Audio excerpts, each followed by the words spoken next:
इस वीडियो में बात करने वाला हूँ एसएसबी सब इंस्पेक्टर के न्यू भर्ती के बारे में, जो कि यहाँ पे 3 तरह के पोस्ट पे वैकेंसी को निकाला गया है। सब इंस्पेक्टर, जो कि sub inspector staff nurse, sub inspector Pioneer, sub inspector communication पे निकाला गया है।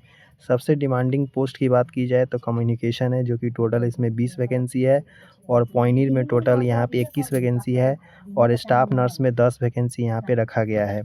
और कैटेगरी वाइज भी है, आप लोग यहाँ पे कैटेगरी वाइज देख लेंगे।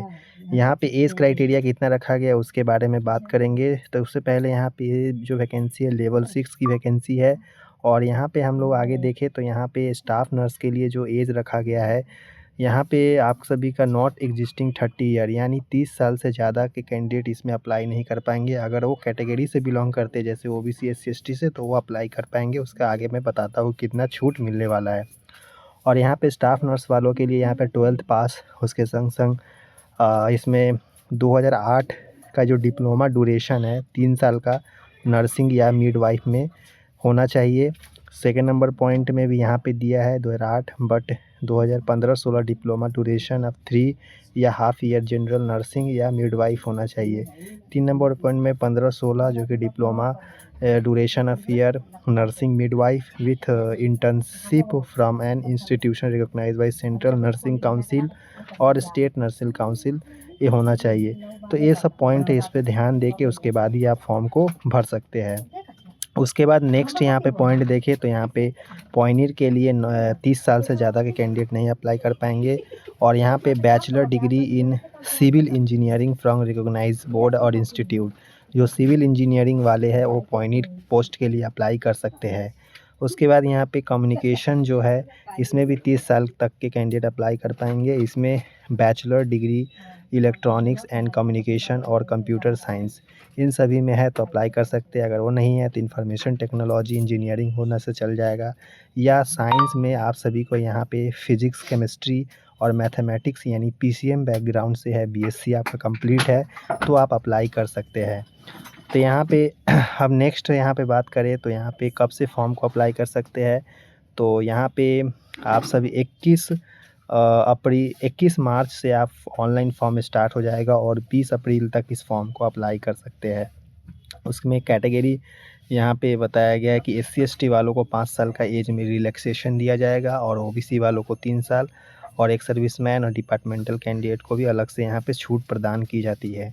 उसके बाद यहाँ पे नेक्स्ट बात करें तो यहाँ पे बताया गया है कि आप सभी का जो बायोमेट्रिक सिस्टम इसमें रहने वाला है, और यहाँ पे किस तरह फॉर्म भरना है। जैसे यहाँ पे पोस्ट सिलेक्ट करना है, कैंडिडेट नेम, फादर्स या husband name, mother's name, date of birth, इन सभी डिटेल्स को फिलअप करना है। ऑनलाइन फॉर्म जब स्टार्ट होगा उस समय फ़ोटो भी अपलोड करना होगा, और उसके संग संग आप सभी का सिग्नेचर भी यहाँ पे अपलोड करना होगा। मोड ऑफ़ पेमेंट यहाँ पे ऑनलाइन रहेगा। पेमेंट कितना लगेगा, तो इस SI पोस्ट के लिए टोटल यहाँ पे 200 रुपया लगने वाला है।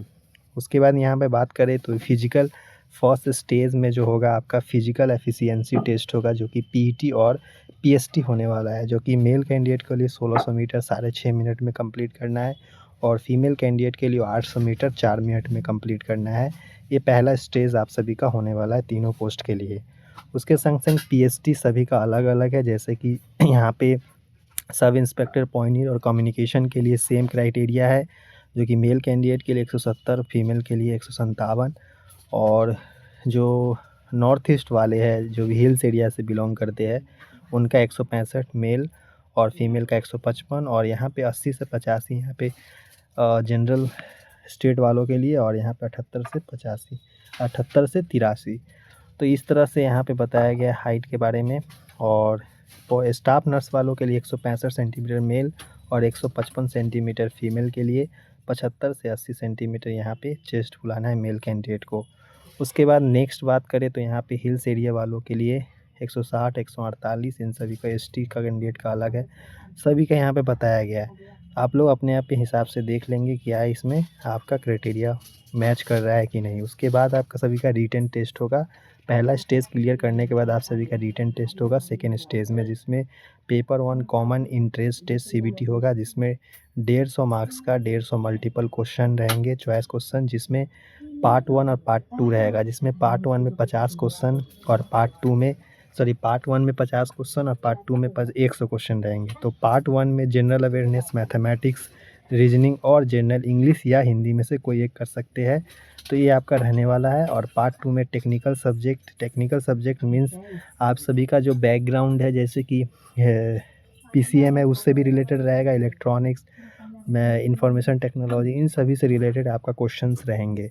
और मिनिमम क्वालिफाइंग मार्क्स इसमें टोटल जनरल, EWS, OBC और एक्स सर्विसमैन के लिए 50% रहने वाला है, और SC ST वालों के लिए 45% रहने वाला है मिनिमम पासिंग क्राइटेरिया। पर इससे ज़्यादा ही कटअप जाता है। इसके प्रीवियस ईयर कटअप के ऊपर भी मैं वीडियो बनाऊँगा, जो आप लोग देखेंगे ज़रूर, कुछ दिन के बाद मैं बनाऊँगा ज़रूर। उसके बाद यहाँ पे मेडिकल यानी DME डॉक्यूमेंटेशन के संग DME और RME दोनों कंडक्ट करवाए जाएंगे।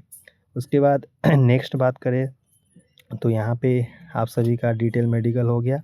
उसके बाद फाइनल रिज़ल्ट आप सभी को वेबसाइट पे देखने को मिल जाता है ये यहाँ पे। तो इसका फुल नोटिफिकेशन यही है, पर इसका एक और नोटिफिकेशन आएगा जिसमें भी आप सभी को सब डिटेल में दिया रहेगा। और यहाँ पे फ़ोटो का सैंपल भी बताया किस तरह का फ़ोटो एक्सेप्ट किया जाएगा। तो ये फ़ोटो एक्सेप्ट किया जाएगा, बाकी यहाँ पे रिजेक्ट होगा, इन सब बारे में बताया गया। तो इसे भी आप लोग ध्यान रखें। और इसमें हाइट का जो BMI होता है, बॉडी मास इंडेक्स, वो हाइट के अनुसार आप सभी का वेट कितना होना चाहिए और एज के अनुसार भी कितना होना चाहिए, वो सब यहाँ पे बताया गया है। अगर आप 23 से 27 साल के क्राइटेरिया में आते हैं तो यहाँ पे आप सभी का एज ईयर 168 तक का यहाँ पे दिखाया गया है। तो वेट कितना होना चाहिए, तो ये इसके बारे में बताया गया। उसके बाद यहाँ पे मेल के लिए यहाँ पे सब कुछ यहाँ पे डिटेल में, इसे भी ध्यान से आप लोग देख लेंगे। सिग्नेचर के बारे में बताया कि एक्सेप्टेड और सिग्नेचर क्या है। तो एक्सेप्टेड सिग्नेचर है, इस बॉक्स के अंदर में ही आपका एक सिग्नेचर होना चाहिए, इस बॉक्स के अंदर में। बाकी ये सब बाहर है तो ये सब रिजेक्ट कर दिए जाएंगे। फुल सिग्नेचर यानी कैपिटल में भी सिग्नेचर ना करें, इसके बारे में बताया गया है। कैपिटल में सिग्नेचर ना करें, टाइपिंग ना करें, ये शॉर्ट में आपका जो नाम है स्टार्टिंग लेटर को भी ना लिखे, इसके पूरा ब्लैक में ना होना चाहिए, तो गलत हो जाएगा। उसके बाद यहाँ पे राजीव गांधी यूनिवर्सिटी के बारे में क्या है, इसका अलग से वैकेंसी के बारे में। तो ये था इन्फॉर्मेशन। आई होप कि आपको पूरा समझ में आया। चलिए नेक्स्ट वीडियो मिलते हैं। धन्यवाद देखने के लिए।